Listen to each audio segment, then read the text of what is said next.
यहाँहरू सम्पूर्णलाई नमस्कार।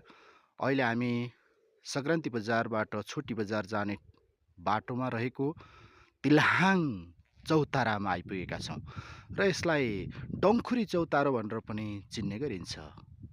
र डङ्खुरी चौतारोको अवस्था चाहिँ यसरी जङ्गलघारीमा परिणत भएको छ। एउटा ढुङ्गा पनि त्यो चौताराको देखिँदैन। तर यहाँ हवलदार एवं सुबेदार ब्रिटिस सेनाको पदमा रहनुभएका तिल्हाङ हाङसुरुङले निर्माण गरेको पार्टीको अवस्था भने चाहिँ अहिले जीर्ण रहेको छ।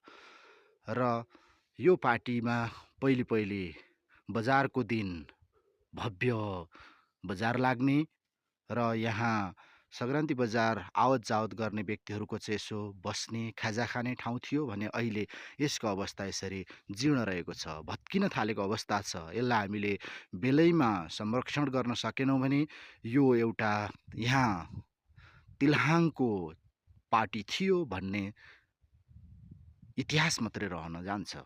तसर्थ सम्पूर्ण महानुभावहरू सङ्क्रान्ति बजारबाट आउने बाटो एवं छोटी बजारतर्फ जाने बाटो यसरी अहिले पिच हुन लागिरहेको अवस्था छ। हामीले त्यो बाटोकै छेउमा रहेको तिल्हाङ पार्टीलाई हामीले संरक्षण गर्नुपर्छ।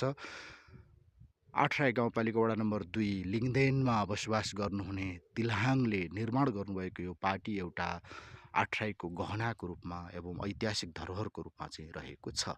हवस् त, धन्यवाद।